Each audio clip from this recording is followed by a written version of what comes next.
So my opponents here are going to argue that it is not a deterrent. So we all acknowledge that I'm on the pro side with Rachel Wilson here. Michigan abolished capital punishment in 1858. Look at the crime rate in Michigan now. Let's say I commit a crime where an individual was unalived, and then I went on to run. My face is blasted on news media outlets everywhere. The basic knowledge of a punishment for anything is baked into these laws that we have. If I shoplift, I know that there will be retribution. If I kidnap, also retribution. If I kill, the same. We can look at a deterrent of eye for an eye as a deterrent. Jesus Christ was put to the cross. In fact, this was seen as one of the worst ways to perish, not only in ways of agony, but also as a display for the public. This was such a deterrent that they used it as the last stop of a government throwing the kitchen sink at the foundation of a religion to attempt stopping it. The death penalty is a very specific deterrent in one way as well, too, and many, which me and Rachel will lay down. Ted Bundy is no longer raping and taking out children anymore. States like Michigan, which has not had the death penalty since 1858, has one of the highest murder rates. One of the problems we have is you have people in prison who also delete other people in prison.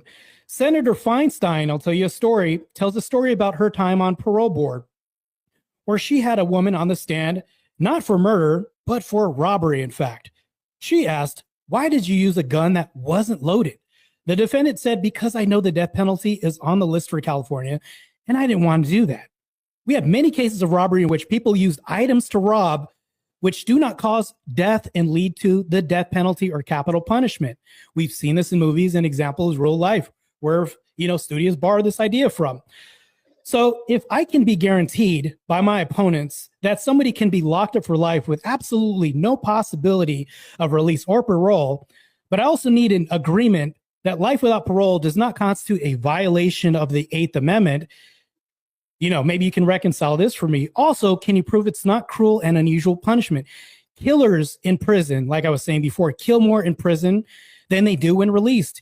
You'll have to argue for the release of killers and release of rapists to prevent more killing of staff and inmates behind bars via capital punishment. I need you to go ahead and reconcile this and pick one of those directions as well, too. I'll concede my time. Thank you, Martae. Rachel, to you. Hey, everybody. Nice to be here. Hello, Sarah. Hello, panel. Hi, chat. So when we're talking about the death penalty, when we get into like statistics and data, which normally I love, it's not cut and dry. It's not as simple as it can be with other topics, right? Because there's so many factors. It's kind of like a what causes crime debate where both sides can present all kinds of data, but there's so many factors that you can't just nail it down to one thing. So what we have to kind of do is dig a little deeper into it and look at the whole picture, right? So you could take a big, wide historical lens where throughout all of human history, many cultures, probably most, have had some form of the death penalty for most of their existence, at least for some of their existence. Might be a reason for that, but let's just say they're all wrong. They were all just silly. It was just a really misguided thing that all of humanity did for all of history. We can look at places around the world right now, and if you look at the United States versus somewhere like Singapore, it's going to be completely different how the death penalty works. Why? Because the American justice system is this super slow moving, really inefficient machine, right? When we try someone for a serious crime and we put the death penalty on the table here, you have to have a massive preponderance of evidence. That person might get more than one trial if anything goes wrong. They have many chances to appeal the decision. It's long, it's expensive. It's a really difficult thing to do. And a lot of times people sit on death row for a decade or more before they ever get executed, if they do at all. Versus somewhere like Singapore, where the justice system there has an extremely high rate of convictions, arrests. It's very efficient. Its justice is pretty swift, and it's pretty certain there. And they have something called a really, really low corruption perception index, which means the general public there does not see their government as being overly corrupt. People have a lot of faith in their system there. So in a country like Singapore, the death penalty has been an amazing deterrent. They have practically no drug trafficking anymore because they have the death penalty for major drug traffickers. And so what happens is drug traffickers go, this is a really risky market for us. The stakes are super high. There's other places that are better that we can go. We're just going to go there. So in a place like Singapore, great deterrent, has one of the lowest rates of violent crime in the whole world, one of the lowest murder rates in the whole world. Similar situation in Japan, United Arab Emirates, Qatar, Oman, places where the justice system is swift and there's pretty good certainty that there will be punishment. It's a great deterrent. In places like the United States or Scandinavian countries where we err on the side of like the rights of the accused and it's this giant, slow moving, sluggish machine, it's not as effective. And there's a lot of variables that go into that. However, I would say, what does all this mean? All this means is that, yes, the death penalty is and can be a very effective deterrent, but it needs the right conditions. It's not going to be effective in all places, in all circumstances.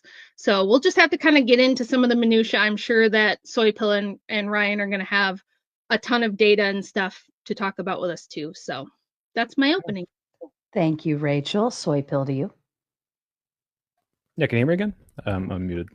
Mm-hmm. So I'm very sympathetic to killing people. I've not had crimes. I've had crimes committed against me where I'm like, look, I think this person should die. I think that I have seen people do things to me that I think deserve killing. So I'm not going to come out here and make some soy argument that, killing people is barbaric. I think there are irredeemable people that probably deserve death, but I'm against the death penalty simply on the grounds of practicality. The first is that innocents are inevitably going to be wrapped up on this. I think 1 in 8 people on death row get exonerated only because of the super strenuous legal process. 2, because it's costly, and that super strenuous legal process, which we do to make sure we're killing the right person, which doesn't even always work out. But even when we do this, it's incredibly, incredibly expensive. It is more costly to have all of these judges and trials and appeals than it is to just keep someone in prison for the rest of their life. You can say that we should get rid of these appeals. That's kind of how it is in Singapore or the Philippines. But then you have to see that even more innocents are going to get wrapped up in this. Finally, 3, this doesn't seem to be a good deterrent for crime. In America, at the very least, countries with the death penalty, or counties with the death penalty, still have a higher rate of violent crime than those without it. And intuitively, if everyone knows that by getting arrested, they're going to go to jail and die, they will fight to the death with cops during these arrests. I don't want that. And I will see this. This is obvious. I mean, if this was the actual prompt of the debate, like, can it deter anyone? Very much so. Of course, the death penalty can deter people. If you look at Singapore, when you start doing these very draconian laws and you say, well, actually, if you just smoke a little marijuana, we're going to kill you. Yeah, fewer people are probably going to smoke marijuana in that case. However, this is a much more draconian thing, and it's a much lower bar of who we can kill. A lot more innocent people are killed. I value freedom. I value liberty. I don't trust the state to determine whether or not I get to live or die based on some arbitrary drug criteria like that. And I just don't think that's the world we want to live in. So I'm against the death penalty, not because I don't think people deserve to die, but it just doesn't seem like a practical thing to do and maintain all of our freedoms. But I'm looking forward to hearing, from the people who don't necessarily want to look at all the stats. And Martae, we can talk about the Michigan crime rate too. Thank you, Soypill. Ryan, to you. Right. So the question tonight is simple. Does the death penalty deter crime? Not whether people deserve punishment, not whether some crimes are horrific, just does this policy work? And based on the best data we have, it doesn't seem to. The National Research Council reviewed decades of studies and found no credible evidence that the death penalty reduces homicide. FBI data shows death penalty states consistently have higher murder rates. And when police chiefs were surveyed, less than 1% said that it helps reduce violent crime. Some say it's just used in high crime states, but when states repealed the death penalty, murder rates did not go up. If it worked, we'd see the difference, and we simply don't. Meanwhile, over half of murders in the US go unsolved, so if you think you won't get caught, the punishment doesn't really matter.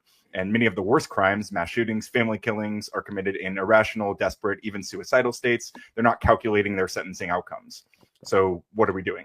We're spending millions per case, coercing plea deals, and executing innocent people. Since 1976, there have been 1,550 executions and at least 200 exonerations from death row. That's 1 innocent for every 8 executions. Cameron Todd Willingham, Carlos de Luna, Troy Davis. These people were executed despite serious doubts or evidence of their innocence. Even if you want to believe this policy deters, there's no proof at the moment. And what we do have proof is that it kills the wrong people. And we know what works: solving more crimes, funding real defense, investing in prevention. This policy does not deter crime, and it doesn't protect people, and it doesn't belong in a system that calls itself just.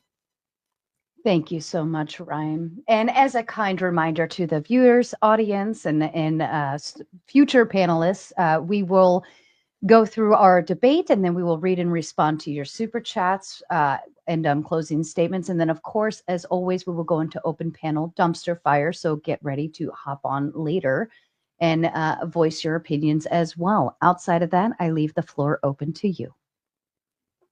All right. Well, let's dig into some of this. So Ryan did exactly what I told Martae when we were chatting earlier that I thought he would do. I could have practically said his opening for him.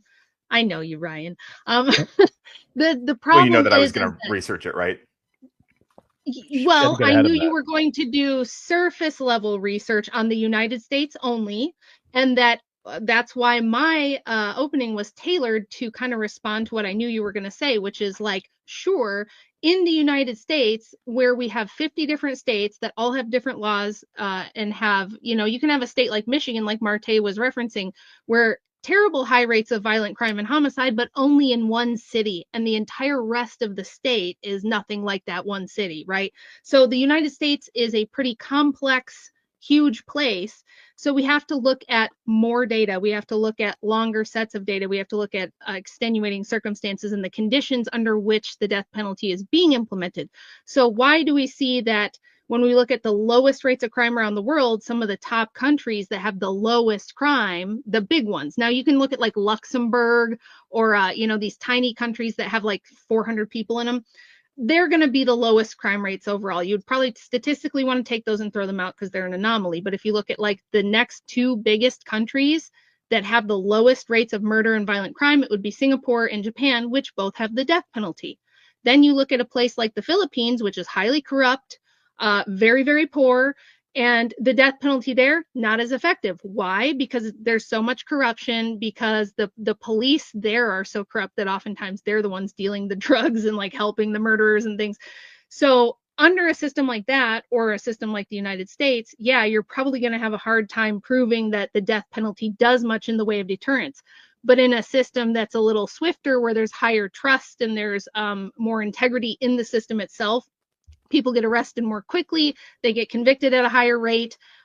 It seems to work great. So I don't know that you just saying the United States isn't a good case, or it doesn't seem to work here under the current conditions, is an argument for whether or not the death penalty is effective overall. That's a good point, Rachel. Can I read you something from Amnesty International here? This is called Singapore, the Death Penalty, a Hidden Toll of Executions. I don't know if you came across this.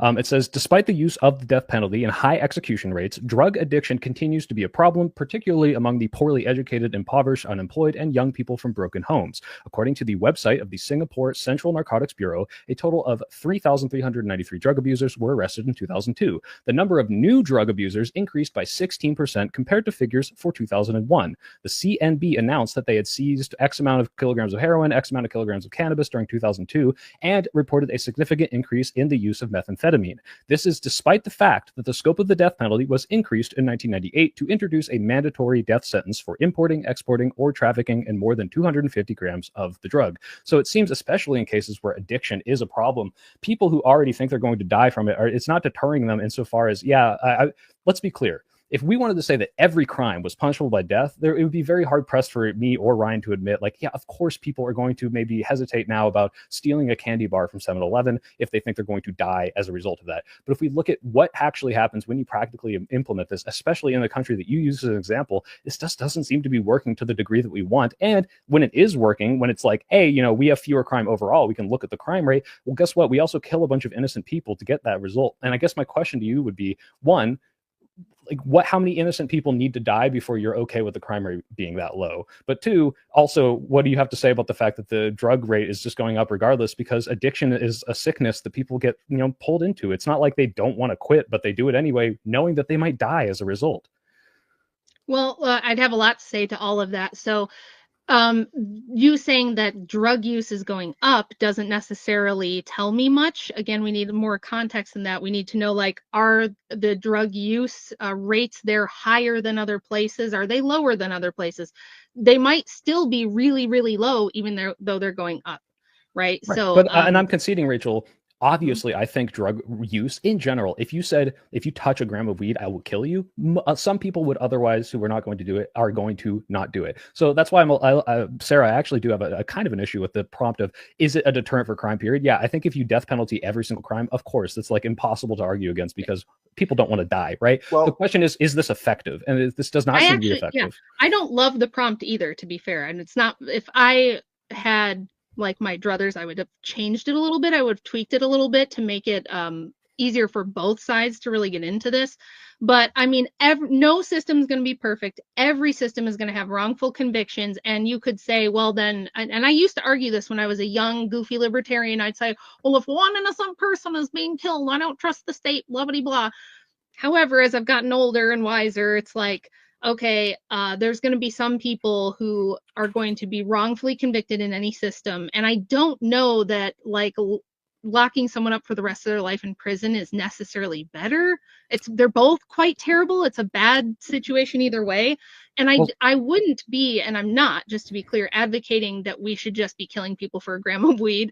I think it should be like only the most heinous and most violent crimes where we just can't risk this person, like Kenneth McDuff, who was a serial killer in the 70s, somehow got paroled and got out and continued his killing spree. Ted Bundy escaped, right, and continued to kill people. Like, there's some people that we just can't take the risk. And like Martae said in his opening, continue to kill and injure people and cause problems even when they're in prison. So like the whole idea. Can I address your point? Sorry. The idea of like which Sure, one is worse. sure. I mean, if you're not dead, you have the opportunity to appeal your case and potentially prove you're innocent. And death is forever. I mean, unless you believe in an afterlife. But like then that's the whole reason why. Hey, it's better for us to lock them up long term because maybe if they are innocent, they will actually eventually get exonerated. But if they're dead, they can never do that.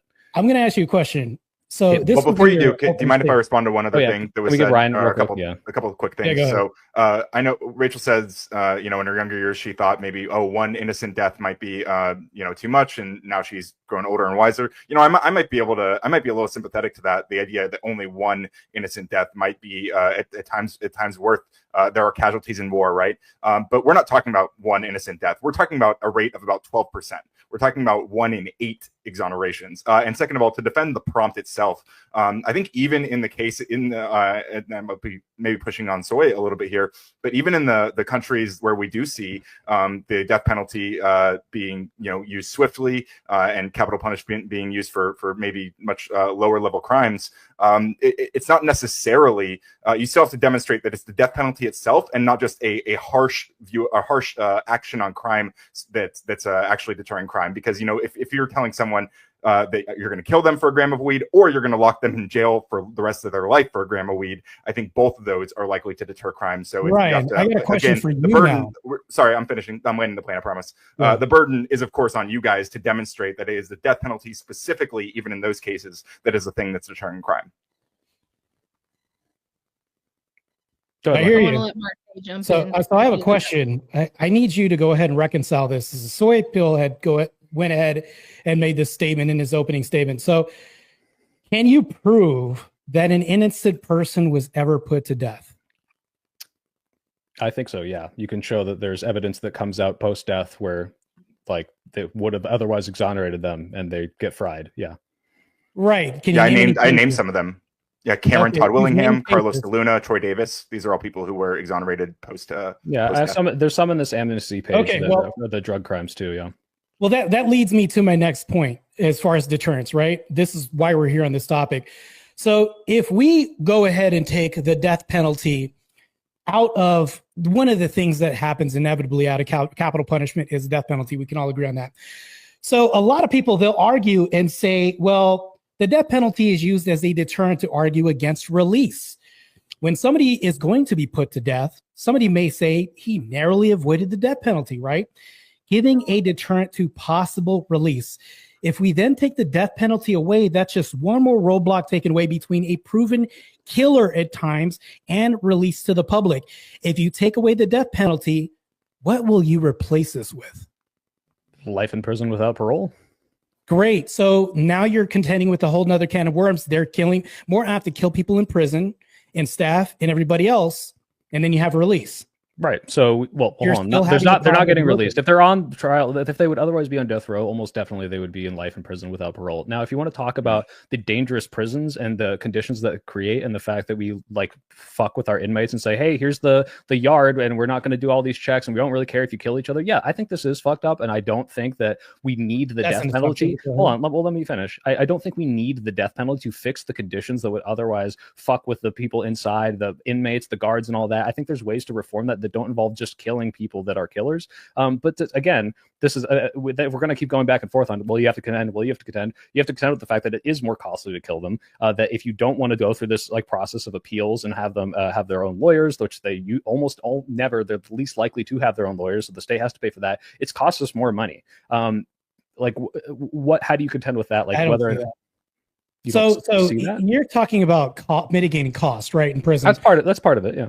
But also the fact that I think we can reform prison without getting rid of the death penalty. We'll meet on that regard as far as mitigating costs, right? We could talk about cost all day, right? Funerals cost money, right? Yep. Having to go ahead and increase security, protect from people that will kill inside cost money because you have to rehire new staff if they die, all these other things. Now you have liabilities increasing too. So there's also costs on that end too. Yep. So you're going to the costs are more on the death penalty one. Yep. What's that? But like you can analyze these costs if you break it down and see which costs more. It costs more to go through the arduous appeals process to make sure the people that deserve death than it does to just keep them alive forever in prison. So that do you think we should reduce that appeals process, promotes Martae? my argument as expediting the death penalty. I think that I can agree. Right, that is the logical answer, Martae, which is we should get rid of some of these processes. Which that is a completely logical argument. Do that. However, then you have to contend with the fact that you're going to be killing more innocent people who do not get as much process to prove their innocence, right? And the rate is already 12.5%. That it still doesn't answer my question with what to replace it with, because you have to replace it with something. I don't think that we can just go ahead and wipe it off the map and just say life in prison all across the board. If you've had somebody matter of fact, I'll go ahead and give you an example. So we can all say that home invasions happen all the time, right? Things happen. We have castle doctrine. You have to protect your life. We have stand your ground in Florida happens, right? Yep. So I need you to go ahead and follow this trail of logic. If I stand my ground and protect loved ones, or if somebody is in my home and I walk in and they're raping a minor, things like this can happen. What would you do? Would you say that this is a form of death penalty in immediacy, right? Because what happens is that, would you also agree that the court hands us this right through legislation, through the judicial system, gives us this, voters go ahead and permit this happening through votes. So that way this can become a law, so we can go ahead and immediately enact a death penalty at home. Yeah, no, we see where you're going. Martae, the difference is if you kill someone in the process of committing a crime, you are stopping them from committing a crime. Once they're in jail, they're not raping your daughter anymore. So you aren't stopping them by killing them. All you're doing is potentially preventing them from being reintegrated into society or just removing them from life completely. And the question is that worth it? Not saying they don't deserve it, by the way. Is that worth it? First of all, it's not worth the cost. It's not worth the fact that we're potentially killing 1 in 8 people every time we do this. And it's just like not clearly working, as the crime rates aren't going lower because of it. But you're right. Yes. Killing someone in the moment to stop them from committing a crime, I'm all for that. Someone breaks in your house, you don't know why they're there, you want to blow them away, 100%. But that's not the death penalty. That is stopping the crime in the my question is, how is it not the death penalty when we, by extension, by proxy, are given this right through rule of law that's been voted down to our homes that we can go ahead and enact by ourselves, right? How is this any different from a jury that day deliberating? And I'll give you an example of this. Wait, can I answer right there? You don't have to give the example. I think, let me give an example of why it wouldn't be, right? Let's say someone broke into your home and you don't know why they're there and you blew them away. That's completely legal, right? Because it's like, this person could be trying to hurt me, whatever, right? But the reason it's not the death penalty is because let's say they did that and they stole your TV or whatever, or even, hey, let's say they like rape your daughter, right? And then they're running out of the building and they're a block away and you snipe them. That's not legal. You can't actually do that. And that would be punishing them for that. That's not actually my hypothetical or anything. No, that's my hypothetical. What I'm telling you is you would be killing them for the crime they committed. And I might think they deserve death. You're assuming that that's what the situation. I'm talking about a situation where I'm giving a hypothetical. I'm not assuming anything. Right. Okay, great. What I'm saying is, though, we can have a jury in our own home, and that jury could be a wife deliberating with me. And I'm just saying, like, let's say, no pun intended, I have a soy husband here in this one corner, and then I have a wife, right? They're deliberating, and this guy, of course, you don't want to be with this husband anyways, that says, I don't know, babe, what do you want to do? I don't know. What do you want to do? Should we kill him? I think it was a crowbar in his hand. I don't know. What do you think? And they deliberate. This guy's a total pussy, right? He and his wife are interchangeable widgets. They have both say, they don't know what to do. That can be that's the form of a jury that happens in America almost every day to some degree, right? We can all say this. There's no difference between this happening on a jury and a jury happening with people deliberating behind closed doors. Now, this is there's a big difference, actually. I think there's a pretty major difference in that one is part of a legal structure and one is like in an immediate moment of high energy and high. I'm going to tie this in real quick. Somebody breaks into the house and they tell you, I'm gonna fucking kill you. They're running towards you with a knife and they have clear intention, and you go ahead and blow them away in the chest. This is plain as day. Your wife is also like the jury in the home, which I've portrayed in this household. She's able to give a testimony, maybe not proof, but evidence, right, of a testimony that's submitted in court. Same thing as a jury. How is that? I need you to tell me what the difference is other than just time. You're stopping the crime versus the person's not doing the crime anymore, right? It's not the reason that we say that you can blow some away is not because we necessarily say that someone breaking into your house deserves death, because sometimes they don't, right? I don't think necessarily like, look, I want to kill someone who comes in and tries to steal my Xbox, but I don't, if you ask me just in a hypothetical, if someone stole an Xbox, crime? Wait, hold on, let me finish, please. It's like, I don't think that stealing an Xbox is punishable, should be punishable by death. However, if someone broke into my house to do that and I don't know what they're doing and I blew them away, I think they deserve death for putting me in a situation where I'm at fear for my life and my family, right? But once we know why they're there, once we have that evidence, and once they are not a risk to society because they're in custody, we can't just kill them right away. We have to say, okay, what did you do? Did what you do deserve death? And then we can go on to the death penalty. But that's the difference here, is their immediate moment of you stopping a potential harm to yourself or your family, or a situation where we now are not at harm and we have to decide what to do with this person based on their crime. I'm not hearing the difference. And here's why I'm not hearing the difference, because I think that deliberation happens, like we could just say spur of the moment, right?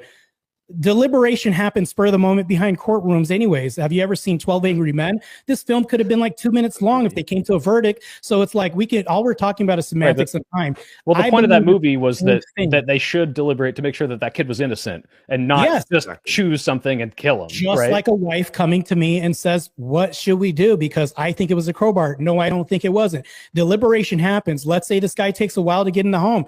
He has to get through 13 locks. Whatever, so that's the thing, though. Deliberation happens on one end, deliberation happens on the other. They have to come to an agreement, i.e. death penalty. So if we look at it from one end of the spectrum and the other end of the spectrum, you can say, yes, it's a delayed reaction, but how is it any different when the court says, death? We assume death, right? Then your wife and you coming to agreement saying we assume death at that moment too. Martae, you proved your own point. You countered your own point, which is in the spur of the moment, we don't have 12 angry men deliberating whether or not this person is innocent breaking into our house. We have no idea why they're there. One angry wife can equal 12 angry men? No, this is exactly what I'm saying. I'm saying we have no idea why they're there, and that's why we are allowed to kill them, and why I think it should be okay when someone is in your house and putting you at danger. Yeah, blow them the fuck away. But once we know that they're not a danger and we can deliberate behind closed doors and say, all right, let's figure out what this person did. Maybe they weren't trying to kill me. Maybe they were just trying to steal my Xbox. We can't just immediately decide, oh, well, let's kill them in this like short, spur of the moment thing, because that is what our court process is figuring out what this person did and what they deserve. That's why it's completely different. So breaking entry is always spur of the moment. Martae, sometimes a whole bunch of stuff. I've been very quiet. Yeah, go ahead and let Ryan add in to respond to what you said. I think the fundamental difference is that we're talking about like due process, the thing that happens after the fact. And if you are the person who defended yourself in your home, then you are also going to want due process. You're going to want to ensure that you are legally established to have done the right thing in that scenario. We don't want, and if you are someone who maybe like invited someone into your home and then shot them in cold blood, we want to find that out, right? We want to, and again, this is going to be going through due process. So in the big difference is, we're talking about due process. We're not talking about the moment of immediacy, and we don't have to talk about like abolishing the castle doctrine or self-defense laws. We're not making that case at all. What you have to show is that this is actually deterring crime. It has nothing to do with us defending castle doctrine, which again both of us clearly believe in. So it's kind of a non sequitur. On your end, So on your end, the problem with that you're going to have to contend with is the problematic point of why the capital punishment is ineffective in America. And Rachel's right as far as other countries. This proves, so you would never argue like a minority can make rules for majority. That's basically what her argument is. So if we go down to what we're talking about, I think that what you're arguing for is a more lengthier process, more money spent through this judicial system to go ahead and finding out people delaying things and saying, all right, I'm going to go ahead and put it off to later, countless injunctions happening in court, things like this. And I agree that everybody should have due process, but there's a microcosm of due process that happens when a husband is arguing with his wife and deliberating too, as well. I think that there's a form of this if we look at it. And of course, I'm going to be pedantic here. We're in the middle of a debate. So all I'm saying, though, is due process is a matter of speculation and how you see things. Now, we talk about, there's judicial due process where there's like paperwork, things like this. But absent this, there's no difference. You could say, well, this happened 20 minutes ago where this happened now. That's the only difference. Martae, here's the difference. Let's say I invited you to dinner at my house and me and my wife were like, hey, let's fucking kill this guy. And we just blow you the fuck away. And then I say, hey, he had a gun. All right. And like that due process is very different from a bunch of investigators coming in, people making their case for and against, investigating whether or not you had a gun and going through the entire process to figure out, hey, is this guy just a fucking murderer who killed this guy in cold blood? Or did Martae actually run at him with a gun and try to kill him? Like, I think it's kind of scary that you're not really seeing how effective due process in the judicial system keeps innocent people from going to jail. Do you not think that happens in a microcosm of houses when there's a break-in happening? It does, but I would much rather my jury be a judge and people and like a legal process than two people deciding in their fucking spur of the moment in their bedroom. They're analogous, but they're not the same. And I do have a question for you, Martae. I mean, you say like, okay, if we get rid of the death penalty, there isn't a deterrent. But what about the fact that, like you said, these violent criminals now who aren't dead are going to be stabbing people in prison? Is that not a deterrent for other people to not go to jail so they won't get stabbed by the people that didn't get killed on death row? Well, the thing is, you're trying to eliminate the death penalty in this argument by saying it's ineffective. We'll go ahead and wipe it off the map. I'm not saying that that's the absolute claim that you're making, but what I'm saying is that should side you're arguing, right? So you have to go ahead and replace it with some functional equivalent or something that's a deterrent, because you've heard of people in cases where they said, well, he narrowly avoided death, right? Well, it's a good thing that was there, because what are the steps to release? That's one step towards release from us letting them. Could you elaborate? Are these people that were on death row and then get released out of prison? Is that what you're talking about? Well, this is anybody that's in there for just murder, right? This is all across the board. What you're doing is you're eliminating a roadblock towards release, and I'm against that. That's another deterrent too, because people can also use that for cases, and they'll say, well, you know what? We want him to spend the rest of his life in prison, but thankfully we have the death penalty to say, at least you got this, right? Absent any of this, now we have parole. Now you have pedos that are out there doing things, and you could make an argument for like rehabilitation, but show me the cases where those guys get rehabilitated. Because I did bring up the case where somebody is raping a minor in your house, right? If something like this is happening, you would agree with me that you'd stop them at the moment. This would be like, full life termination, right? In order to stop that, because another life is scarred. That's the key point right there, Martae, is I just kill them to stop it. And by the way, if this was my kid, obviously I'd want the death penalty just emotionally, right? But the question is that as what we as a society determined should be happening? Well, I don't know about logically whether or not like how this plays out if we start killing all these people. Like if we just kill, this is a completely different argument. Like if we put the death penalty on specific crimes, like which ones are going to be deterred by making the death penalty, and how many innocent people are we locking up? Because I can say, again, this goes back to, you're going to go ahead and do this. That's it. That's your only argument, is that it's emotional at this the point. Difference between this is I saw a video of a guy stealing my bike, and I wanted to mutilate this man with my hands, right? But I don't think the punishment for like stealing a bike should be murder, because I don't think a society where we just kill everyone for committing even the slightest of crimes, because stealing a bike, it's bad, but it's not as bad as murdering. Hold on, you're saying now it's not emotional.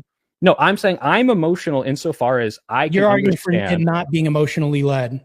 Yeah, I'm arguing that our legal system shouldn't be based on how I feel when someone commits a crime against me, especially if it's just like stealing. Even though I want to kill them, I don't think we should kill people who steal just because they stole. I think a society is better because those people do sometimes are able to be rehabilitated. Now, that's why I say if you've got like a Ted Bundy or some of these examples you bring up where it's like, yeah, this is like a serial rapist, I understand and think that probably these people should die and deserve death. The question is it practical and does it deter crime? Like, and this is something we haven't contended with at all, which is if you look right now, the death penalty is very rare in America, and yet the violent crime rate has been steadily declining for a very long time. And so it seems like without the death penalty, we're going in a very good direction. Why do we need it then? Is there some like counter positive you can show where like obviously this is what has proved that it works in America when in the counties that we do implement it, there's higher rates of violent crime? All right, so I'm gonna contend with this point, but I'm gonna go ahead and move it on to something else because I can concede that America. We can look at your stats and numbers and things like this. So Ryan, I do want to. These stats. I want to. What's that? I'm happy to jump back in too. Sorry, I had to take a very urgent phone call, but let me just interject one thing. Do you guys remember how bad crime was in New York in the 70s and early 80s? And then Rudy Giuliani got elected. And at that time, New York did have the death penalty.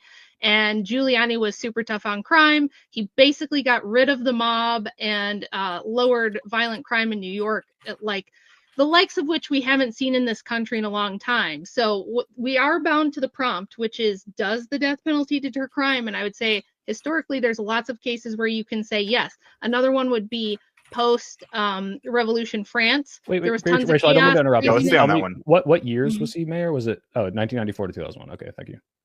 So go ahead. Also, sorry, I didn't mean to. do you have evidence that it was specifically the death penalty that was deterring crime, or were there other factors that played into the mix? I'm sure there's as I said in my writing opening, about this, as I said in my opening, there's always going to be other factors. You can't separate the death penalty from the other factors, and that's why I framed it as it does depend on the situation. So if it's in a situation like New York under Rudy Giuliani, where everybody kind of knew there's swift justice and it's going to come down hard and they're very serious, right? He had a very tough on crime attitude.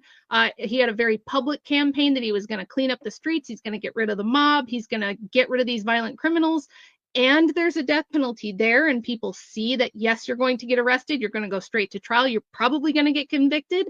Yes, it's very effective in those cases. So another one, Rachel, if you look at the actual crime rate in New York from about 1990 to 2005, so the death penalty came back in, I want to say 1994, but during Rudy Giuliani's tenureship, it was on a sharp decline all the way up until 1994. It continued to sharply decline as Rudy Giuliani got into mayorship, and then in 2004 they got rid of it, and it still declined. So the idea that you can somehow attribute this to the death penalty and say the death penalty is the reason why crime goes down, I just don't see that. That makes sense. Hold on. Rachel was interrupted. I want to hand it back to her. Go ahead. I'm saying that the death penalty combined with these other factors is extremely effective. And we can see it in other, it would be something if it was just one isolated case, you'd say, I don't know how you could correlate that. But like another really popular example, like I said, post-Revolution France, total chaos, craziness in the streets. They start guillotining people and suddenly everybody starts behaving better. Vlad the Impaler, started implementing death penalties and putting people's heads on stakes around the town, and everybody stopped stealing and murdering because it's like, oh shit. The same thing with post-World War II Japan. Very, very tough penalties, swift justice, and the death penalty there too. So it has to be under certain circumstances, but yes, it can be for sure a very effective deterrent. It just isn't a good deterrent when you're kind of waffling about on it and it takes 30 years for you to get executed and you get 7 different appeals. Then no, of course it's not going to be a deterrent. So. Okay, so I don't even necessarily disagree with some of the examples you put in the end there. So I guess my question to you is two-part. One is, what is the least bad crime that you think should be punishable by death? Because I'm arguing that in the state that we're currently have the death penalty, or at least the way it's kind of argued in the Overton window in America, is for like the most horrible serial murderers, right? So if you're saying we should be more like Singapore and we should start killing drug offenders, I want to hear that, if that is what you think. And then we have to contend with how many innocent people are you okay with if we're going to get rid of all these restrictions dying, insofar as this death penalty is going to reduce the crime rate if we start putting it on these very, very, very, not so heinous crimes, nonviolent drug offenders. How many innocents are you okay with dying to make this crime rate lower? Which I do. Again, we've conceded. If you start saying that every crime is punishable by death, crime will go down, obviously, because people are going to be like, I don't want to fucking steal candy. I'm going to die. But the question is, are you okay with that? Killing people who may or may not have stolen candy? And are you okay with killing innocent people who get accused of stealing candy? Like, that's where we then have to have the debate. Yeah, I get your question, and I could answer your question, but it would have absolutely no bearing on my position or my argument whatsoever. So like, me saying what things I think should be, what we ought punish by death, what the smallest crime should be, has no bearing on whether or not I'm correct about my position and whether I'm correct about the prompt, right? So, I mean, I could tell you what I think, but my personal opinion on the lowest common denominator of what should be punishable by death has no bearing on my argument, and it has no It's bearing more on about what are you your argument advocating back for? to me. Well, my I'm argument not back to you, advocating for my anything, so I'm well, going okay, to well, debate Rachel, throw let me you. I'm clarify, going to right? debate throw you No, here. I You got you. can't I get got me you. with that. No, You I can't got get you. me I with got you. You learned it from Andrew. I got you. But the problem is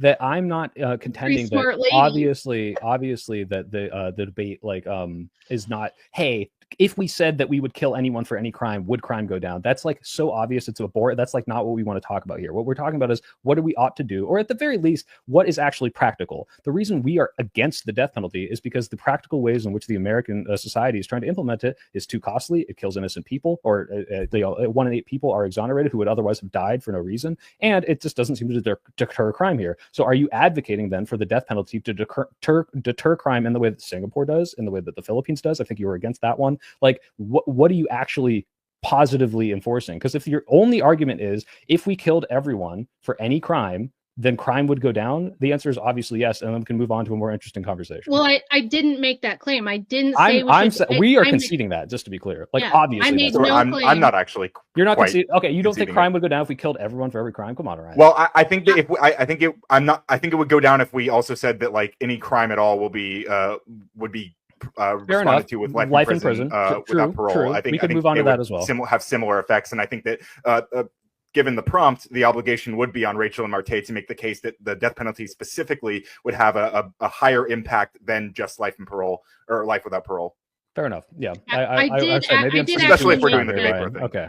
Sure. So I did actually make that argument. My argument was that under the correct circumstances, the death penalty is extremely effective as a deterrent. But if you do it under a system like ours, that's very slow moving, nobody takes it very seriously because it's like, I could get the death penalty, but I'll get like 20 years and 7 appeals. So who really, like criminals don't care much about that. If Right. justice is swift and certain, yes, they do care. They care a lot about that. And it's not on me to like expound on what I think should be punished by death. Could we get into that? Sure. But that would be very stupid of me because that would open me up to all kinds of attacks that I don't need to open myself up to and to actually win the debate. Bunch of losing So points. it's actually on you yeah. guys. It's actually on you guys to prove that the death penalty is not a deterrent. Yes, we took the affirmative, but we don't have to give you any more than just to say, yes, it's effective. And the soy pill already agreed with us. So maybe Ryan can tell me. Hold on. To be clear, Rachel, I specifically countered your example of Singapore with stats that showed it's not working. And then you said, well, it's multifaceted, but then it is incumbent on you said it's to not show. Working. No, you said that use of drug rates is going up. That has nothing to do with whether the death penalty is an effective deterrent. When the death penalty was implemented, the use of drug rates went up and not down. To so clarify, I believe when she made the claim on the Singapore example, it had to do with drug trafficking, not necessarily drug use. Trafficking has increased as well. Okay. Yeah. Oh, I haven't seen that. Actually, the data I was looking at said it's one of the lowest in the world. Well, I might have missed lowest in the Rachel, lowest in the world is different from going up from when you implemented the death penalty, which is why you have to prove that the death penalty is a deterrent and not, hey, if we have a lower crime rate here, for example, Japan has very, very rare death penalties and they have very rare crime and they have a very cohesive society that just doesn't commit a crime like in general. So you have to prove the death penalty is the thing that is deterring people and not the fact that it is a society that is already not committing crime. And additionally, it seems like every time, I think that we should clean up the system. Sorry. Additionally, the other factor that you keep bringing up every time you talk about the effectiveness of the death penalty in these societies is you talk about the swiftness and the certainty, which like having swift and certain decisions, this does seem to deter crime, but those don't have to be the death penalty. So again, it's swift and certain punishment is different than capital punishment necessarily. So again, it's on you to make the case that specifically is the thing causing. You're right about that, but what I'm saying is that of countries that do incorporate capital punishment, if they have a system where the perceived rate of corruption is low and the justice system moves quickly and with with what they perceive as certainty, it's extremely effective. We're talking about the countries in the world that have the lowest rates of extremely violent crime, especially murder. Murder is usually the thing you get capital punishment for. And if you look at Japan, Japan's another great one. United Arab Emirates, another great one, where people know there that if you get caught, that's it for you. And there's not 7 appeals and there's not 20 years and you can hire a team of lawyers to lawyer your way out of it. It doesn't work that way there. It's extremely effective. How do we know this? Because the rates of the crimes that are punishable by capital punishment in those countries are some of the lowest in the world. But Rachel, you have to show that's because of the death penalty. Don't you understand that's what you have to prove? And what you guys have to prove is that it's not. So I can just throw it right back at you. You can try to so put when me on we the can bring up defense, examples where this clearly gets implemented and and it has nothing to do with that. No, Because I'm telling you, can I prove God doesn't exist? Of course not. You have to prove the affirmative case of the death penalty is deterring these people from committing these crimes. That's actually quite more simple than that. Ryan, I'm going to ask you a question. So if in Qatar, I went ahead and implemented capital punishment for sodomy, right? Do you think there would be more sodomy or less sodomy?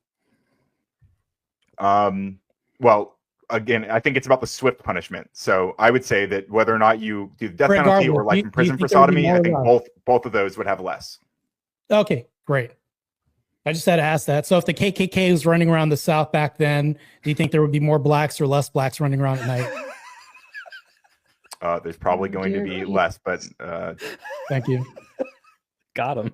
And I think maybe if I can offer some clarification, I believe it would be Soy and Ryan's job to cut holes into the affirmative position. So it is for Martae and Rachel to defend the stance, and then Soy and Ryan, it is your job to kind of break into that. So yeah.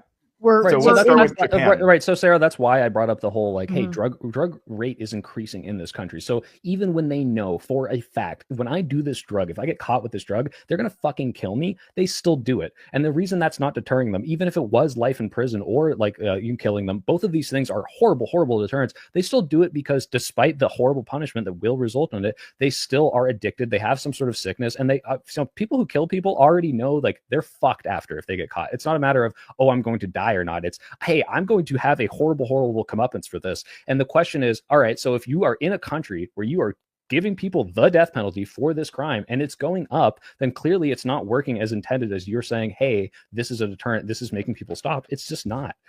So you'd have to show that it was. But wait a second, because I'm looking at the data and you're misrepresenting it. You're acting as though all crimes are punishable by death. This law was enacted I'm not saying that. stop. This law was enacted in Singapore to stop opium trafficking specifically. And in the 4 years after they implemented it, opium trafficking dropped by 66%. There was a 15 to 19% point reduction in the likelihood of traffickers bringing in more than 500 grams of cannabis, suggesting a deterrent effect. And now, even if you say, it's gone up a little bit, the use of drugs there has gone up a little bit. We're talking about the crime punishable by death, which is drug trafficking. And again, one of the lowest. I might be wrong on this, Rachel. Is possession and usage not punishable by death in Singapore? I don't believe it's usage. It has to be over a certain amount. It targets drug traffickers. We would have to get into the. I'll look that up. Ryan, take over me because I could be wrong. Yeah, I will concede that might not be the case. Yeah, I wanted to the poke number at the of drug Japan abusers arrested has halved since the 90s, despite population growth, which the government attributes to its tough policies. So, okay, wait, Rachel, just to be clear, the death penalty is for 15. Well, so I don't know. I'm assuming you don't do drugs, but 500 grams of cannabis. That's half a kilo of cannabis, which is not that much, unfortunately. That's although a lot. You're selling it.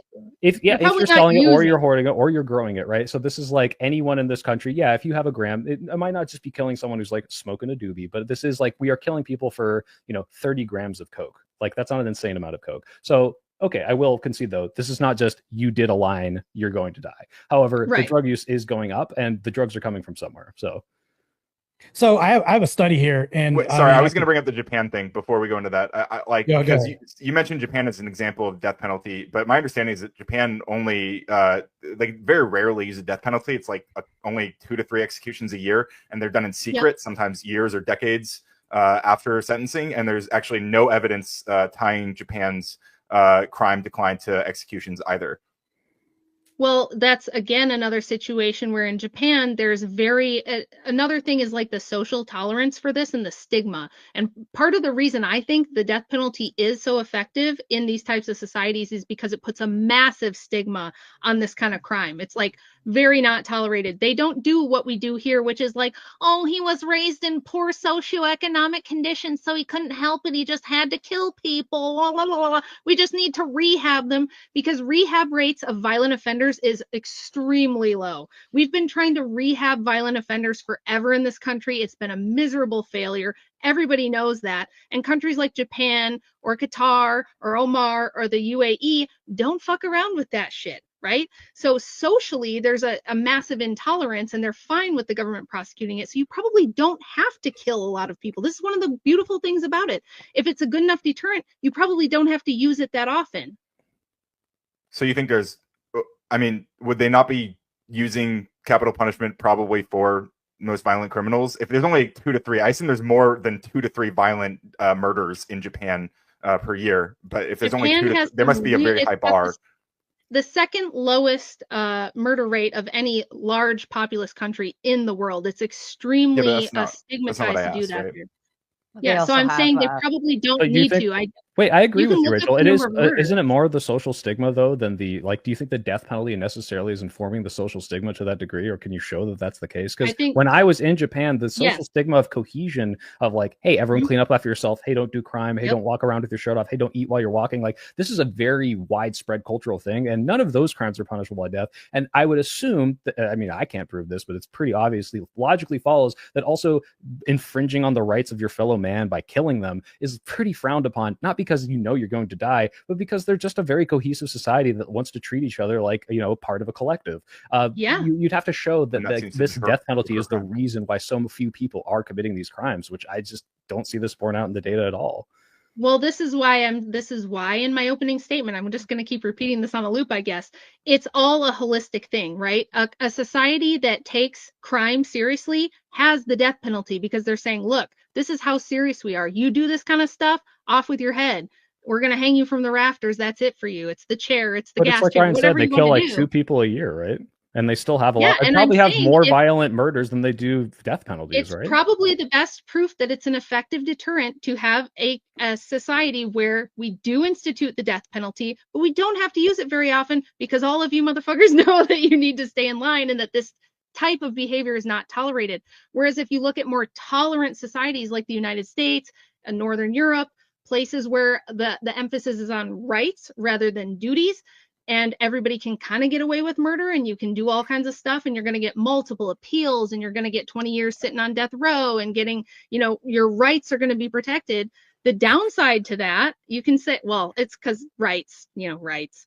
Rights. You can say, I mean, people should have less of them. Yeah. I'm not saying people should have less of them, but I am saying that rights without responsibilities and duties attached are extremely bad. It's a bad thing to do, to give people only rights and no responsibilities, no duties. And as Soyapil just said, lack of social cohesion, right? Look at the United States. We have riots every damn summer because some idiot, you know, screws up he gets pulled over and starts acting like a fool and gets shot because he's threatening cops. And we tolerate people burning down all of our cities. Why? That's stupid. You would never have that in these countries. And it's more indicative of the overall attitude of just, we don't tolerate this kind of upheaval and chaos.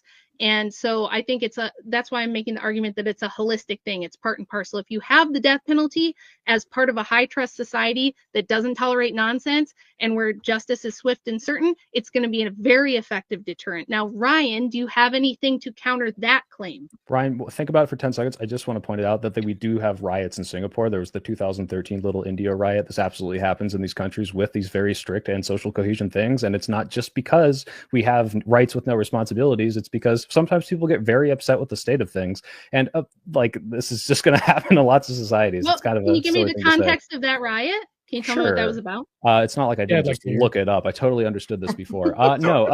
Yeah, there's a fatal accident that occurred at the junction of a race course and Hampshire Road in Little India, Singapore, causing angry mobs of migrant laborers, probably from Malaysia, to attack the bus involved in emergency vehicles. But I then had arrived at the situation. 300 migrant laborers were involved in the riot, which lasted for over 2 hours, and 64 people were injured. Oh, 62. 2 hours. Look at that. They squash a riot Sounds there pretty in 2 isolated. hours instead of letting it go for months, letting it go for the whole damn summer and Oh, letting you're people talking about I want to George push Floyd back on stuff? the summer Break riots down the law real and quick. everything else. Because you Yes. did say every summer. So we've had You asked the very few question George Floyd to riots me, since right? 2020. But go ahead, Ryan.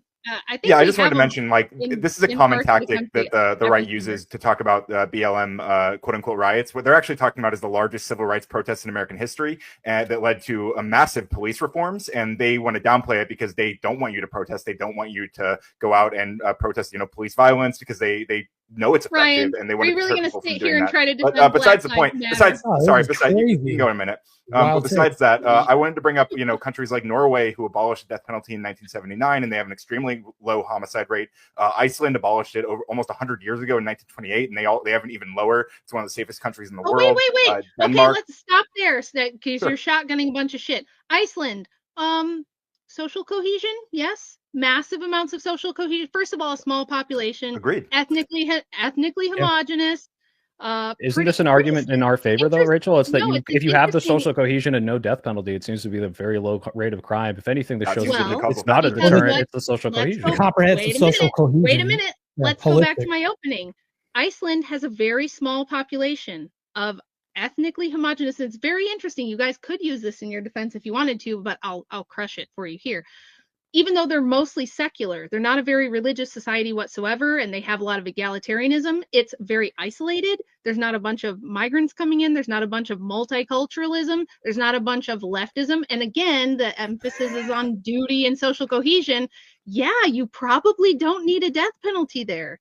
So why don't you argue for that instead of the death penalty? It seems to be working pretty well there. Well, right? I haven't argued for the death penalty. I've just argued that it can be extremely effective in the right conditions. That's Deterrent, my yes. whole. And If but you most of guys those would ever conditions- just absorb my opening statement, my No, we opening understand- statement was We Yeah, understand, the Rachel. death We're not penalty saying absolutely can be a deterrent. the problem is Yes. every example that you've brought up has unfortunately been unable to prove that the death penalty is the reason that this is specifically happening. And when you look at these other countries that do not have the death penalty and achieve similar outcomes, it seems to be because of that social cohesion that you said is a Only- good thing and But agree with. again, So what we're maybe saying I is can maybe I can conditions. ask the question then, if we, because I think it's state to state, right?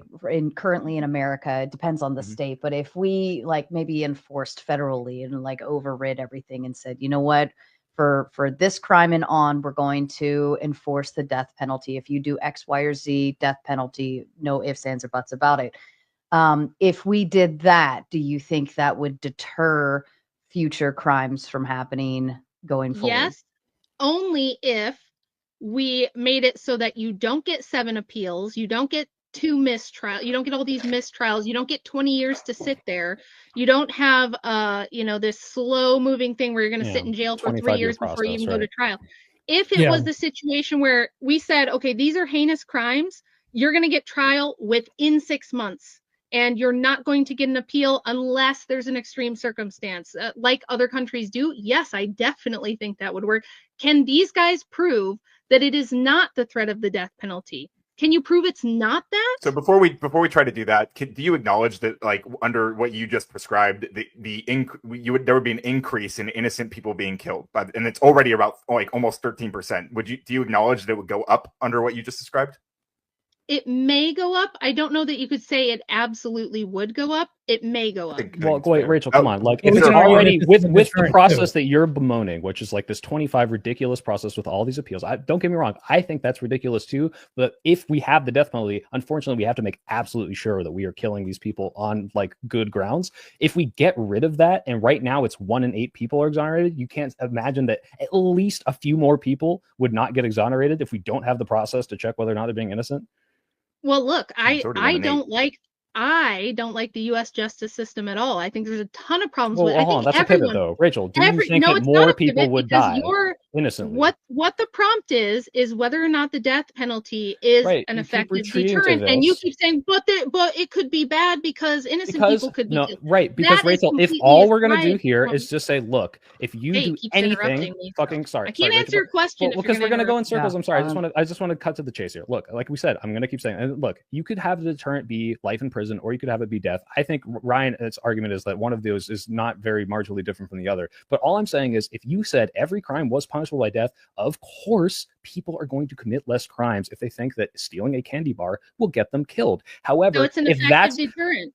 Yes. and that effective is the key word there, because effective meaning, oh, crime goes down, sure, but that's why I need you to positively inform why you want to live in this society where more innocent people are being killed to get this lower rate of crime. Is that worth it to you? Because if you don't want to defend that because you know it's a harder position to defend, I understand, like that is a valid debate tactic. But the problem is, if you're saying, hey, the death penalty is a deterrent, I can take that to the logical conclusion. It's like, yeah, we should just kill everyone for every fucking crime. And then is that the world you want to live in, where suddenly we're just killing fucking everyone, and I can accuse you of something and you get very little due process and you die?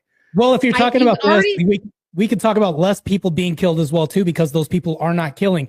So I went ahead and sent a Stanford law review over to Sarah, and what it shows is that a study by Joanna Shepard, based on the data from all states, right, finds that each death sentence deters 4.5 murders, and that execution deters 3 additional murders. Her study also investigates that the contested Sarah, question whether execution deters crime by passion, murders, everybody else. Yeah, Martae, can you throw that in the private chat so we can do it too? But and I- maybe I- you said it a little fast. Can you say it again? So a study by Joanna. Hold on, let me. Or maybe if I have it in front of me. I'm Sarah, gonna send, because it's a picture. I'm gonna send them to you guys directly. Yeah, it was a PDF, so I couldn't it wouldn't let me send a link, right? What's it called again? You said it's a Stanford study? Yeah, so this is it's a Stanford law review. It's called "Is Capital Punishment Morally Required?" This is kind of like something that's been famously done. I'm going to go ahead and read it off. A study by Joanna Shepard, based on data from all states, finds that each death sentence deters 4.5 murders, and an execution deters 3 additional murders. Her study also investigates the contested question whether execution deters crimes of passion and murders by inmates. So we can also see this as well too. So it does deter by this study as well too. So we can also look at this as a deterrent by this Stanford study. So I think that would also just to go ahead and bounce off of what Rachel was talking about, this not only stops that one person, but would you also agree with me that if I have a worldview and I'm arguing for that in this debate, and I never change your mind, but the 10,000 people watching this debate, it changes their mind, would that be a deterrent? And that's what she's talking about. I think that overall in the premise, what you're arguing for is like, oh, this is one innocent life or that. You're arguing for that. But this person continuously killing in most cases, this is, you could say crimes of passion, things like that, or even people that are rapists. Are they able to be rehabilitated? Would this stop them? Do you want those people to be released in society or kill more in prison? This is something that we have not have an answer for ever since the beginning of this debate. Even in my opening statement, I still don't have an answer for this. Can I kind of prompt a thought process within that? Because we're saying, is it a deterrent for crime? We already have sentencing and laws out there right now that would presumably deter crime to begin with, even at life in prison, or things of that nature. So if we already have laws in place to deter crime, could we conclude that those are working, or are people still committing crimes and so on and so forth with the chance or hope that they don't get caught or things of that nature? Well, I would like them to answer Martae's question first, but Yep. the thing about that is that a lot of people who are violent criminals don't give a fuck about being in prison. They love prison. They can run their crime networks from prison. Prison is not a deterrent for them. Death might be, because you can't keep doing your crime, and you can't, be a crime boss or whatever from, the beyond. So. Mm-hmm. Well, might be But I doesn't would feel like very to hear strong. them answer Martae's question that he asked at the end there. if he wants Yes, to. sir. I was was the part of that reading, prompt, so and I didn't get the my exact initial question, statement, I but don't have an answer for that. So but she's my right. understanding is this is, or from what I can tell, this is one of the studies that's been critiqued by the National Research Council in regards to this question, and that they've said repeatedly, no study to date has adequately controlled for variables that affect both capital punishment and crime rates, and they don't like that. This is a paper that's been critiqued extensively. Again, at best, there's no conclusive evidence that this is that it deters. And even that paper, I was kind of skimming through the conclusion.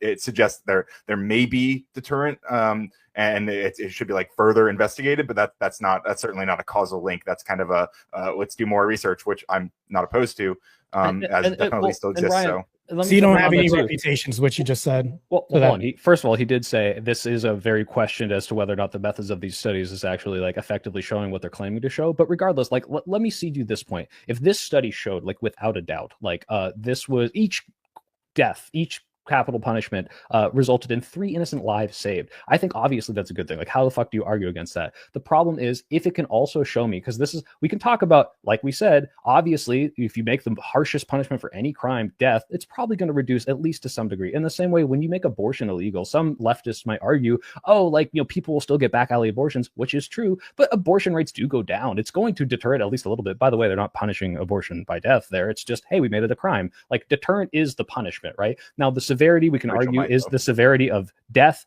so much worse than the severity of life in prison that it's doing this, and it seems like that's not borne out. However, if this is true, let's just say every single time you kill a guy, you're saving 3 to 5 innocent people, and that's an obvious utilitarian argument there. You have to then show that you're not also killing 1 in 8 innocent people every single time, which is why we kept pushing back on that. And you'd have to show that this is not going to cost the state more. Now, if you don't give a shit about the cost, sure, like we're killing the people, we're saving the innocent lives, great. Now, how are we making it so the innocent people don't get killed? Because for every innocent person, 3 innocent people we save by killing 1 in 8 people is going to die innocently, right? And then if you reduce the time, this long drawn out process, now that number is going to go up, just obviously. So that's why we can push it back there. Just conceded the whole debate, but now we're talking about just semantics of how bad. That's all we're doing, is getting into the weeds of like how bad, you know, is it a deterrent or less of a deterrent? So the whole that's why he's going, well, what's the least crime that you think we should punish by death? He wants to change the debate because he's already conceded that's why, again, I actually didn't read the prompt until I got in here. And if it's literally, can you deter people by saying, I'll kill you, is so fucking obvious that it's a ridiculous premise. It's not my fault you don't do your homework. Can I say, I think go ahead, Ryan. Yeah. I mean, I think that soy is getting us closer to a more interesting conversation for sure. But I still think that the life in prison without parole, like you guys, the obligation is always going to fall on you guys to demonstrate that there's a significant difference between crime deterrence of life in prison without parole and the death penalty specifically. That is on you guys to make that case. And you have right, because the close. debate could just as easily be, if I take away your fucking cookies for a crime, is it going to make less people do the crime? And the answer is obviously yes too. The question is, should we do the death penalty? Don't fucking touch my cookies. Could you fucking kill? If you threaten to kill someone, will at least some portion of the people you're threatening to kill not do the thing because you're threatening to kill them? It's so fucking obvious. It's like, I'll give you an example. Let's have a Nintendo at home. It's a PS5. Martae whatever you want to call the system. First of all, Martae already gave you a study that did demonstrate that, and I already gave you worldwide data that when we're talking about the more populous countries and not countries like Monaco that have 300 people in them, the countries that have capital punishment do have the lowest rates of serious crime in the world. And I did contextualize that by saying it's part of a broader system that works, and that the reason it doesn't work everywhere is because if you're not serious about it, it's not a good deterrent, which is another blatantly obvious thing, right? If you have the death penalty, but like nobody really uses it and they give you 20 years and 7 appeals, well, yeah, of course it's not going to be a deterrent. But in places where they're serious about it, it is a very good deterrent. We have provided evidence. What you haven't provided is evidence that to the contrary of that. Well, We've wait, done hold on. nothing Well, but provide we have evidence. by And showing that there are has places where there's the conceded death multiple penalty times. there's death penalty for crimes and it doesn't necessarily deter them, like we showed in Singapore with the drug use. And we showed also that there are countries that don't have the death. That fell flat on its face when we got into it, so I felt. No, we showed if you have some threshold, if you are using a very small amount, that's not deterring people, but the drug usage is going up overall. The drugs are coming from somewhere, and these people should otherwise be punishable by death. What's punishable by death is the trafficking, and that has decreased up to 500 grams of weed. Has the drug trafficking completely decreased? it's decreased 66% within the first 4 years of them implementing capital punishment for drug trafficking. Yes. Okay, and I it's do one of the lowest concede that in the world. point. That's the That debate. clearly is a deterrent at that point. Now, look, if you look at these other countries like Iceland, Austria, Ireland, New Zealand, and you look at their violent crime rate, and it says, okay, these people do not have the death penalty in these cases. You have to show that death penalty is at some point the reason why deterrent is working in these other countries with similar or even worse crime indexes. Like, Wait, hold on. you That can't makes no establish that. sense. If I don't have a Yeah. punishment because there's nothing to punish, why would I need the death penalty? So that's like, it's irrelevant. So it's like, Well, what there's you're violent talking crime about is everywhere. like, if Wait, I, what? so that makes no sense. You're talking about like countries where there's no little to no crime. We're not going to have a death penalty. Thus, why have a deterrent if there's nothing to deter? That's basically what you're saying right now. So Well, like, we're I talking think about that, this- Some you amount of brought violent up- crime everywhere, and there's Right, some and you level brought of up deterrence, Singapore like and maybe Right, Japan, Japan. but which you've already had never very mentioned, low rates of crime. murder or anything like that that's substantial that we integrate in China or Singapore, anything that Rachel's talked about. Like, that's not been mentioned. So if you don't have What about this specific Canada? thing to deter, why have the thing there? Like, that's almost a damn near non sequitur. Well, no, again, because you bring up countries that already had very low rates of violent crime, and then say the death penalty is the reason for this, right? Well, no. What she's saying is that what you're saying is that if there's no crime that's punishable by death, right? Why have this there, right? Why have the deterrent there if it's non-existent? This is very simple shit. So all I'm saying is that what you're arguing for is like, let's have this thing. Why isn't it there when the shit isn't even happening to punish? And that brings us to the more interesting conversation, which is Yeah. if you do implement the death penalty different for these debate. things, Let's do if a you do different implement, debate since I just does lost it this one. actually Yeah. deter the crime? And it's like, again, Rachel, if the conversation is, hey, if I threaten everyone with death, will they not do it? Obviously. And if that's the debate, then I don't understand why you thought that we were going to come in here and say, yeah, every single person, if you point a gun at their Ryan head did. and say, well, Ryan's saying, and which Not is the even much more necessarily said interesting that either. conversation, because this is the dichotomy that you guys are kind of forced into, is Oh, it's more either you interesting. do, So either let's you switch do the to a death different penalty. prompt that I Miss, haven't you're- lost or hey, look, conceded to I yet know because that it's more you're not allowed to interesting. interrupt your husband at home, so you're trying to get it all here, but please let me finish, okay? Look, so you either have you're saying that it's the death He's so penalty or not funny. the death penalty, right? What Ryan is saying is that there's all these other punishments that we can do that clearly reduce the crime rate. We can look at the crime rates drop from around the world. We looked at your New York example, and we can see, hey, when the death penalty wasn't there, it still plummeted. When the death penalty wasn't there before, it was still going down. So all of these other things are clearly deterrents that clearly work and are clearly effective, and we have Okay, a reduced crime so rate do you- across the world. So if you're just saying, hey, if I had nothing or the death penalty, would the death penalty work as a deterrent?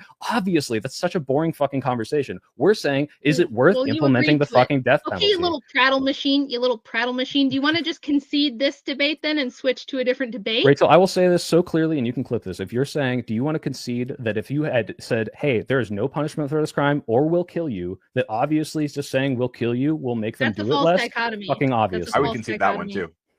We're sticking to the prompt. It's not our fault that you literally said, Won't I didn't concede see that. the prompt until I got in here, and when I got in here, I just conceded to the debate. Okay, well then we won the is the debate. Can I read that if something you threaten We're to murder literally people- both not even on the same side in Let's this. pull it back. Ryan's the well, only we one kind that of brought are. anything of a fight, and that's not even a fight. Go ahead. Proceed. So I want to quote something from the paper that Martae brought up. It said, like, this is from the conclusion. It says, if the recent evidence of deterrence is ultimately shown to be correct. So they're even like hedging their bets. They're like unsure. And again, more recent studies have repeatedly shown there is no conclusive effect. So I think that you're not making the strongest case by providing this paper specifically. You're still dancing around the subject as far as they're saying the pro that's saying it's shown to have a deterrent, and then later on you're going ahead and recanting all that was specifically stated in that article that I sent you. That's what I'm saying, is that you're saying, well, they're hedging their bets. Can you show me they're hedging their bets? How? Well, they're Where in saying the if article the does it say recent that? evidence of deterrence is ultimately shown to be correct. So they're not saying that it is correct. They're saying this recent evidence, and again, more recent studies have demonstrated over and over there is no conclusive evidence. So it seems like this from 2005 or 2006, right? So if more recent studies are saying that, hey, since this paper was published, that that evidence has not held up, and again, like when we talk about the amount of people who are quote unquote saved by the death penalty, it looks at like a national average, which is very, very abstracted and doesn't really tell us the full picture based on a lot of the things that Rachel brought up in the opening, right? That we have to look at more specific stuff. I heard this diatribe, but you still have no refutation, I hear. So Just speculation. The refutation is that this doesn't demonstrate what you're claiming to. Oh, so a paper that outright states in the beginning, and then you're saying, well, it's speculative at the end. Read me what it outright states that you're saying. Counter. Can you read me from the paper what you're specifically claiming it like how it specifically supports your point? Okay, in the beginning it says it basically states from 1997 to 1999, it shows that each death sentence deters 4.5 murders, and that an execution deters 3 additional murders. Her study also investigates the contested question. When we go down the line of all this other stuff, there's nothing that refutes that. It sounds like you're reading an article about the paper, not the paper. This is the paper. Sometimes there's well, I mean, like an abstract. They're discussing the paper. I mean, we can talk about all this, but when you open this up, the is capital punishment morally required? This is the review. So, I mean, of course, it's a review, but you would have to offer refutation to that initial statement of saying the deter, right? How does it not deter? Not necessarily. Right? I think that if the paper itself doesn't support it, then I definitely don't have to. Like, but which is why I asked you to quote the paper itself. Like, I quoted the actual paper. At the very bottom, I was just saying how, like, if this evidence does end up being true, which again, it seems like what they're saying is that there's reasonable doubt. Like in the conclusion, the first thing they say is that like they outline a lot of the claims that Soy and I have made throughout this, and they say, well, there may be reasonable doubt to this, but they aren't saying that it's been certainly decided that there is a deterrent. So I just don't think this supports you as strongly as you think it does. Look, we're getting in the weeds. We're getting in the weeds already because they've already conceded. Like they already conceded. Rachel, that I have a very important question to this. Penalty is a deterrent. Well, hold on, just me. Ryan hasn't completely, but let me ask you something, Rachel. You have a kid, right? What? You have a kid, right? I'm not trying to make this personal, but this is just like a hypothetical. You have a child. Okay. I'm gonna use the little coders room real quick. Pick one of them, right? Okay. Say this child walked up to you when they were still a child, right? I know they're all grown now, and they said, "Mommy, I want to go to the movies. Can I have $5? Would you give them $5 to go to the movies?" Or like, "Hey, Mommy, I want to." Maybe it's even more righteous. Can I have $5 to put in the collection plate? Right? Would you give them $5? Sure. Okay. Now, if they took one of Andrew's guns and pointed at your head, his 357 Magnum, and say, "Mommy, give me fucking $5 or I'll blow your head off," would they give you $5? Or would you give them $5? Would you give them $5 if they said, "Mommy, I'm going to blow your fucking head off if you don't give me $5? Well, no, I would just rip the gun out of their hand and then, no, they're standing across the room. You're not close enough. Out of them. They're about to blow your head off. I don't know what this is trying to demonstrate, Rachel. I'll just concede it. Sure. What's your point? The point is that there are ways to do this to deter crime that we're doing across the country because the death penalty is not so common. That is making crime go down. And the death penalty, while definitely obviously going to deter crime if you did it for even the most extreme situations, like we said, like thievery, it doesn't like make the argument so interesting as to should we do it? Like I'm asking you to make the positive, like, can we do the death penalty? Not obviously, if the delineation is between nothing and the death penalty, or even like half of a life sentence and the death penalty, that the death penalty is probably going to make people question it a little more. The question is, should we even be having the death penalty? The reason I came in here with my intro and said it's more costly, it's going to get innocent people killed, and it doesn't really seem to deter crime in the places that we've implemented it, is because what's the point of just saying, yeah, okay, people who are scared of death won't do the specific thing if the otherwise punishment is practically nothing? Like, that's why it's not an interesting conversation. Just be like, yeah, hey, obviously my child, if they threaten me with a gun, I'd give them $5. We've been through this like 5 times, Soy Pill. I understand you don't like the prompt. You want to change it to a different prompt. You want to have a more interesting conversation because you've abandoned the original one. But it's up to Sarah what she wants to do here, because if you've conceded but Ryan hasn't, right? Like, where do we go here? What Ryan, do we do here? Will you double down with me and say I'm not that actually, death is bad? I have an idea. If we'd like to, and Ryan and I will hand it right back to you, but I want to throw an option out for all of you because I do feel like we're kind of coming to a standstill. And my apologies, it was a bad prompt. It was handed to me and I didn't even think twice about it. So, well, if everyone agreed to it, Sarah, that's not your fault. Yeah. True. I will still take all of the blame right here. I'm the lady of the panel that has to take the blame. So I will take it. It was on me. I should have thought twice about it. So here's what I want to offer to the 4 of you. And Ryan, you will have your opportunity to add in prior to. But if we would like to, we can shut down this debate. We can close statements, go read a few super chats, and then open the panel. And now we can go into an open dialogue without anybody backtracking on their original statements or messing with the prompt. And we can have more of an interesting conversation if you so choose. Or we can continue down this path. I'm happy to do so. And we can try to finagle more blood from that tulip. Let's do that. I can concede that Ryan can share half the L with Soy Pill if he wants to, Hell because yeah. he's actually Let's got let a dog communism share in the fight or L. trying to. Very Ryan, sweet did of you you. realize Yeah, that we let's get into conceded closing that if you statements. hold I'm a good. gun to someone's head, they will not want to do the thing that you otherwise Well- threatened them not to do? Well, this If I this threaten steers all me of into you what I with was going to the say We're anyway. still in the weeds right now. I am Go open ahead. to Sarah's proposal, but I wanted to say it in this context. Like, we're not arguing that like stand your ground laws or castle doctrine laws don't deter crime, right? And so those are things where crime is being met with potential violence, and I think that does deter people from engaging in crime. But that's not the death penalty. That's not capital punishment. And I think that the obligation again falls on you guys to prove that You'd that have a death hard time penalty proving that it's not an specifically- extension of capital punishment I don't by think I have to law. prove that. and They're just by- fundamentally by different proxy. policies. Yeah, Okay. just I don't have to just prove anything about that. semantics. They just And are. Rachel, I believe you were the final one. Do you agree to close down and go into open panel? Yep. I'm just checking to see if there's anything else I got to do. I did have to take that personal call. My dad's in a nursing home and there's like a little bit of an issue with him and they need my permission for stuff. So I can stay, but I may have to step away for a quick minute, Yeah, Yeah, that's do what fine. you gotta do. Totally okay. Okay, so here's what we'll do if everybody's on board, correct? Okay. So Ryan, if you want to kick us off with your closing statement and we'll go from there. Do you mind if I don't go first, or is that kind of? I can go first if you want me to. Okay, Go I'd ahead, appreciate Soy. it. Yeah, so I came in here, and this is on me. I'm sorry, chat and everyone watching. I thought we were going to be arguing a pro or affirmative stance for the death penalty. I think that the opposing side has done a very poor job of proving that the death penalty deters crime in the way that they say they do. But if we're going to have the most boring argument ever, which is, hey, if someone has no punishment or is going to be killed for the thing that they did, they were, at some degree, some people are going to be less likely to do it. Yeah, of course. This is a ridiculously, obviously, so boring thing to concede that I don't understand why anyone would try to claim victory over it, because the interesting conversation is, what do we actually fucking do in society, and not, hey, if I put a gun to your head, will you be less likely to do the thing I tell you not to do? Yeah, no shit. The question is, hey, how do we implement the death penalty? The way that we've implemented the death penalty in America seems to not be working. It's more costly, it kills innocent people, and it doesn't seem to deter crime. In the places where they have done it, and I have conceded this, that as per Rachel's source, the trafficking in the Philippines or the Singapore has gone down after the death penalty, and I would never argue against that. That seems like a stat that is just true. The question is that a good thing? How many innocent people are being killed and locked up for it?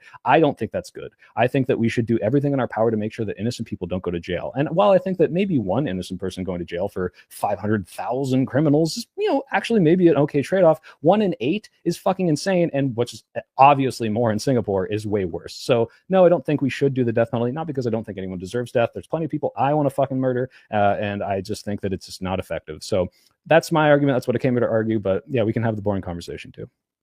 Beautiful. Ryan, are you ready? Yeah, I think so. So even if we entertain the idea that the death penalty might deter someone, the evidence just isn't there to show it works better than the alternatives we already have, like life without parole. What we do know is this: certainty deters more than severity. People are less likely to kill if they believe they'll get caught, not if the punishment is harsher down the line.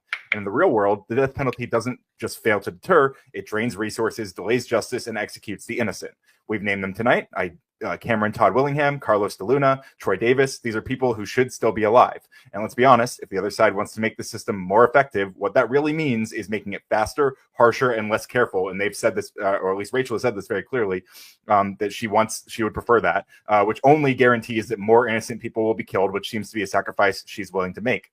So if the policy doesn't clearly prevent violence and it risks taking innocent lives to preserve the illusion that it does, it just has no place in a just system. There's simply a better way: solve more crimes, fund real defense, invest in prevention. The death penalty does not protect us. It just gambles with lives. Thank you, Ryan. Rachel, to you. All right. So what Ryan just said, he was kind of onto something, but then he totally shit the bed with that. So yes, the point is to make it swifter, more efficient, and more certain, and those are the factors that do enhance the effectiveness of having a death penalty in place. However, as I said, the problems with the American justice system and these like more libertarian, leftist leaning justice systems, why the death penalty is not as effective in those cases, has more to do with the inefficiency of the system and the political correctness that prosecutors have to deal with. So it's not baked in, and this would be a whole separate debate, but it is not baked in that you would necessarily have to have more innocent people getting, wrongfully executed under a more efficient system. You could simply have a system that is not so bogged down with political correctness and social justice that prosecutors basically have their hands tied, and you get like riots anytime a criminal gets convicted of something and gets given the death penalty, and you have protesters everywhere. You could simply make it so that you didn't have all of that political baggage with the convicting these criminals, and you could theoretically and practically improve the efficiency of the system, make the death penalty more effective, and just like they have in Japan doesn't have a bunch of people being wrongfully executed. They only have to do it two or three times a year because their system is so much more efficient. There's social cohesion. They do not tolerate protests and riots and political correctness and all of this garbage that we deal with in the United States. You don't have George Floyd riots every time a criminal in Japan gets arrested and executed, right? And they don't have endless appeals and all this nonsense that we have here. And it works, right? So if you could have a system where you have more social cohesion, you have less corruption in the system, you don't have all this garbage political correctness going on, you could have a more efficient system where the death penalty is so effective that you barely have to use it. And I think we did a good job of demonstrating that this could be the case and that it's historically been the case, and that even the soy pill kind of just conceded to the prompt there, and I think we won. So big dub for me and Martae. Everybody go follow Martae. He's going to be the next best thing on the debate panel. So you go follow him on Instagram and YouTube and everywhere else that he is. Twitter X. Thank you, Rachel. And Martae, to you. It's funny. So I'm going to go ahead and just circle all back to this debate, for example. Soy pill, if you knew you're going to take a fat ass L in this debate, would that have deterred you from doing this debate and actually doing homework? I would say yes, that might have done that. So you wouldn't say this whole thing is boring, right? So that in a sense is an example that I'm going to use for this. If we knew that we were going to take an L before we did a debate, we probably would have said, no, we're not going to do this because it's boring. I'm going to get life in prison with 4 people on a panel that I'm just going to have to suffer through litigation through. You went ahead and accepted this, but I would argue to say that if we knew we were going to take this L, you didn't do homework and you just said, you know what, I'm not going to do this. I'm going to avoid doing this because that is just a fat deterrent that I'm going to have to eat. Yeah, isn't that crazy? No one had to threaten to kill me. I'm showing you. Yeah, hold on. I'm still going. So that's a deterrent in itself that I'm presenting you. By admission, you went ahead and said, no, I didn't even really do research, didn't do anything. This is like the, example of us not knowing that there's death at the other end of this. We're walking in doing this, and you have just a free society of just boring outcomes and things that happen, right? By allowance, right? Absent a death penalty, what you do is you have more allowance of things happening. What you've also demonstrated that is if there's death for stealing candy bars, and you've never reconciled this, if there's going to be a decrease of death or increase, right? You've actually went ahead and conceded the whole point and said that, you know what, if there's death all across the board, you know what, I'm going to go ahead and throw my hands up and say, yes, there's going to be less death, right? This is something you've said throughout the debate. Going back to this, and you've agreed on this, you conceded the debate in the beginning. If you knew that this whole debate was going to be boring, yet you still signed up for this debate, and I don't know why you would do that. This is showing that if I went ahead and said, hey, Soy Pill, I'm going to go ahead and tell you how boring this debate is, you don't want to do this, we would argue that that's a deterrent. But absent this deterrent of you knowing you're going to take this L, you went ahead and did this. That demonstrates the fact that you're walking into something because there was no deterrent present to do, because you didn't do homework or do anything for this, right? You just walked into it. So I can see my time. first of all, it's my fault for not reading the prompt. But second of all, it's also my fault because I thought there's no way we could possibly be so stupid as to hide behind the most obvious fucking question in the world, which is, if someone threatens to kill you, will you not do the thing? But Yeah. I guess that's I what mean, we're doing.